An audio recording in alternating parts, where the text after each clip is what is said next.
Remember the precise title of this panel, but it's world affairs. Let's call it that. And for world affairs, we have a fantastic panel to discuss it all. Straight from one of the world's, unfortunately, one of the world's hotspots, we have Lina Naseba, Minister of State for the UAE. We have Subramanian Jaishankar, the Minister of Foreign Affairs for India, one of the kind of most respected voices on the diplomatic planet, and Meena Valtonen, the Finnish Foreign Affairs Minister. So thank you all very much indeed. Mr. Jaishankar, if I could start with you. I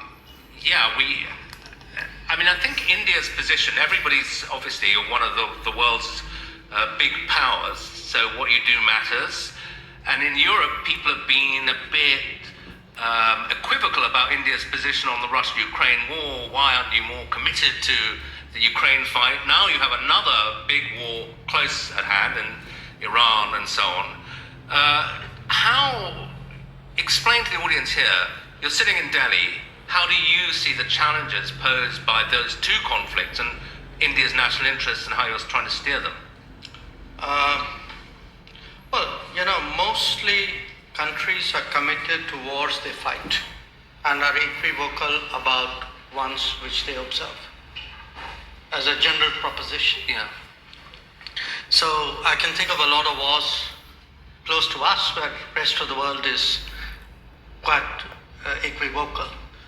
In this particular case, here's the challenge. You have, for the sake of simplicity, four parties, which is US, Israel, Iran. I'm using the Gulf as a part, though I accept they have a very differentiated position. And we have extremely good, extremely strong relations with all of them. So when you have then that situation, clearly your response. So to clarify, that includes Iran. You regard yourself having good, strong relations with Iran? Yes, we have good relations, very substantial relations with Iran. Yeah. Now, I'm not saying the same. I'm not saying the four relationships are of the same quality. I mean, for example, clearly where the Gulf is concerned, we have 10 million Indians living in the Gulf. The largest number of Indian nationals who live outside India are actually in the UAE. Right. The Gulf countries are our primary energy suppliers. Many of them would be among our top 10 trading partners. I mean, if I use UAE as an example, you have a big community, huge trade, significant energy relationship, and in fact, much more than that, close defense and security relationship as well. So the challenge is in a quadrilateral situation where you have equities, arguably of a different order in each account. How do you manage them while addressing this conflict? Yeah. And they are, And are you feeling the domestic consequences of the war already? Because I think India's been unusually vocal in saying, look, the rising energy prices are driving people into poverty.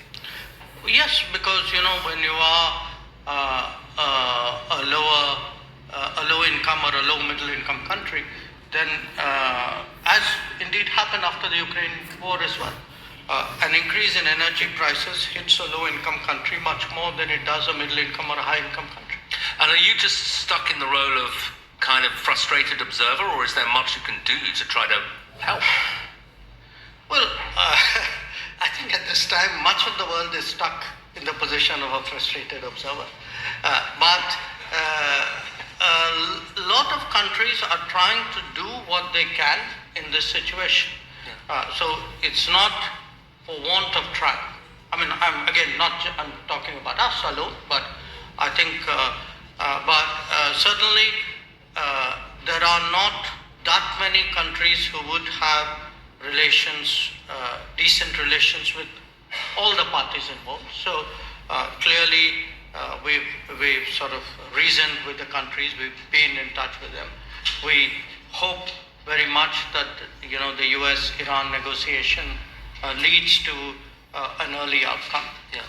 And the continuation of the fighting is creating problems. Yeah, and we're in Finland, so I have to obviously ask you about the Russia-Ukraine war. I think in Europe there was a feeling that India adopted what we would regard as a kind of moral equivalence between the two sides, that you were saying, well, it's a big shame, but maybe they should stop, but you were too sympathetic towards Russia, too willing to buy oil from Russia.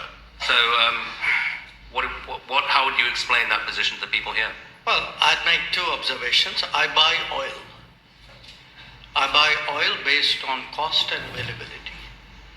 So at that point of time, much of the oil available on the market was Russian, because Europeans were essentially buying up the Middle East oil, which was our traditional supply. So circumstances pushed us in a certain direction. But since you spoke about moral ambiguity, I would say this, no European country has been attacked with Indian weapons. I wish I could say that for European weapons vis-a-vis India. So keep that in mind. Be more explicit so that people understand what you're saying. Europeans sell weapons which are used to attack India. Not now, for many, many years. We Indians have never done anything to endanger Europe. So I think that's a reasonable point. Okay. Minister Naseba, I mean, you